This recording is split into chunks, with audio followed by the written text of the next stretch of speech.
पहले परिभाषा ये है, सबसे पहले हम क्या समझेंगे कि विद्युत क्षेत्र में स्थित किसी पृष्ठ के लंबवत गुजरने वाली कुल विद्युत बल रेखाओं की संख्या को विद्युत फ्लक्स कहते हैं।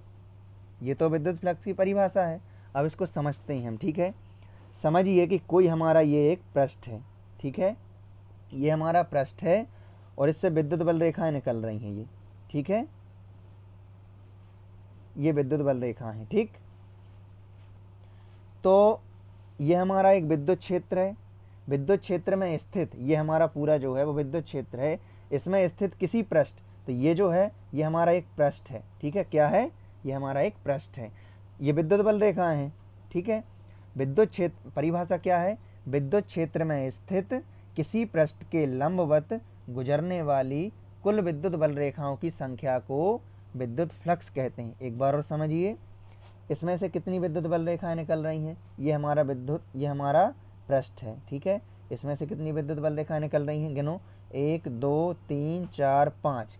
जितनी भी विद्युत बल रेखाएं निकल रही हैं उनकी संख्या को विद्युत फ्लक्स कहते हैं, ठीक है, इस पृष्ठ में से। अब अगर मान के चलो हम दूसरा पृष्ठ बनाएंगे, ठीक, दूसरा पृष्ठ बनाएंगे तो देखना 1 2 3, ये कितनी निकल रही हैं? 3, ठीक है।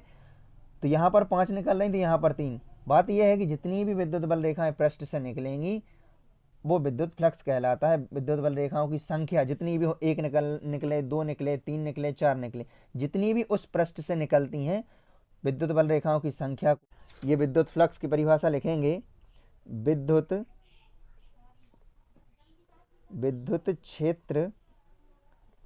क्षेत्र में स्थित किसी विद्युत क्षेत्र में स्थित किसी पृष्ठ के लंबवत, विद्युत क्षेत्र में स्थित किसी पृष्ठ के लंबवत गुजरने वाली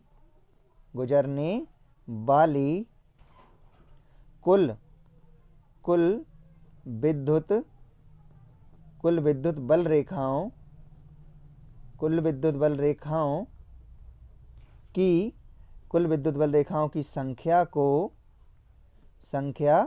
को विद्युत फ्लक्स कहते हैं। क्या कहते हैं? विद्युत फ्लक्स कहते हैं, ठीक है। मैंने रफ में आपको समझा दिया इसकी परिभाषा और मैंने लिख के भी बता दी है, ठीक है। इसे फाई, इसको क्या बोलते हैं? फाई से प्रदर्शित करते हैं, फाई से प्रदर्शित करते हैं, ठीक है, ठीक है। अब हम क्या करते हैं, विद्युत फ्लक्स में और आगे बढ़ते हैं। तो मैंने आपको बताया था कि ये क्या है? विद्युत बल रेखाएं, इनको ही विद्युत क्षेत्र रेखाएं बोलते हैं, ठीक है। तो इनको हम डिनोट करते हैं ई से, ठीक है। और ये हमारा ये क्या है? पृष्ठ है, ठीक है। इसमें से कितनी विद्युत बल रेखाएं निकल रही हैं उनकी संख्या को विद्युत फ्लक्स कहते हैं। बात यह है कि विद्युत फ्लक्स में हमें, विद्युत फ्लक्स जो होता है वो किन किन चीज़ों पर डिपेंड करता है। तो एक तो इसमें से विद्युत क्षेत्र रेखाएं, विद्युत बल रेखाएं क्या निकल रही हैं? ई। तो ई का होना बहुत आवश्यक है। एक तो ई पर, ई मतलब विद्युत क्षेत्र होता है, ठीक है। तो विद्युत फ्लक्स विद्युत क्षेत्र ई पर निर्भर करता है, ठीक है। दूसरी बात, एरिया मतलब ये कितनी जगह है? ये हमारा एक पृष्ठ है, इसमें से कितनी विद्युत बल रेखाएं निकल रही हैं? 1 2 3 4 5। तो इसमें से कितनी निकल रही हैं? 1 2 3। तो ये बड़ा है और ये छोटा है। बात यह है कि इनके एरिया पर, मतलब कितना क्षेत्र है इसमें से कितनी विद्युत बल रेखाएं निकल रही हैं, ये छोटा है या बड़ा है, ये उसका एरिया होता है, ठीक है।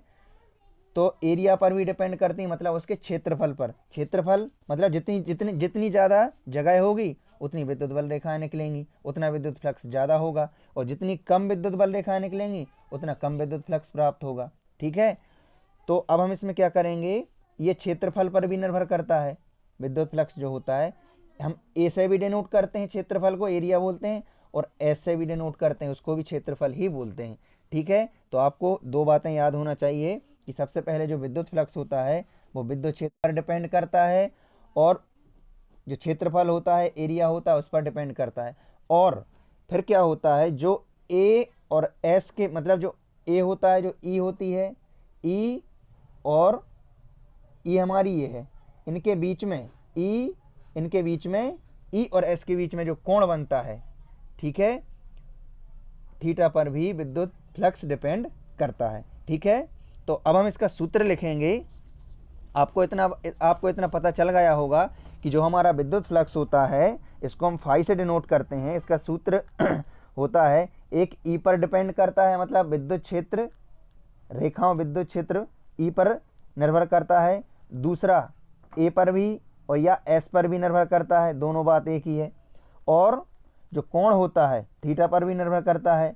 तो इसका एक फॉर्मूला होता है ई इंटू एस, दोनों पर ये, और या करके हम इसमें कैसा लिख सकते हैं, या जब यहाँ पर ई, ये वेक्टर के निशान हटाएंगे हम, E S into cos theta. अब आप बता सकते हैं कि जो E S into cos theta ये दोनों एक जैसे सूत्र हैं। ठीक है, तो ये हमारे विद्युत फ्लक्स के दो फॉर्मूले होते हैं। अगर हमारे पास ई और एस होता है तो तब हम ये लगाते हैं, और जब हमारे पास ये तीनों होते हैं ई एस कॉस थीटा, तब हम विद्युत फ्लक्स का ये वाला फॉर्मूला लगाते हैं। ठीक है ना। अब हमने क्वेश्चन में लिखा है कि एसआई मात्रक भी बताइए। ठीक है, ये हमारा विद्युत फ्लक्स है। अब विद्युत फ्लक्स का एसआई मात्रक क्या होता है, देखिए यहाँ से निकालेंगे ई और एस से। तो ई क्या होता है, विद्युत क्षेत्र की तीव्रता होती है। तो विद्युत क्षेत्र की ई का क्या होता है, न्यूटन बटे कूलाम। ठीक है, यहाँ से बनाना भी सीख लो आप लोग। ई का रखेंगे सबसे पहले एसआई मात्रक न्यूटन बटे कूलाम। फिर एस मतलब क्या होता है, एरिया, एरिया मतलब क्षेत्रफल, क्षेत्रफल का क्या होता है, मीटर स्क्वायर। ठीक है, तो ये हमारा क्या हो गया, एसआई मात्रक हो गया न्यूटन इंटू मीटर स्क्वायर बटे कूलाम। ये हमारा विद्युत फ्लक्स का क्या हो गया, एसआई मात्रक। अब आप यहाँ से विमीय सूत्र भी बना लेंगे। ठीक है, सबसे पहले आप चलिए न्यूटन, न्यूटन मतलब बल। ठीक है, यदि वीडियो पसंद आई हो तो चैनल को लाइक और सब्सक्राइब जरूर करें। धन्यवाद।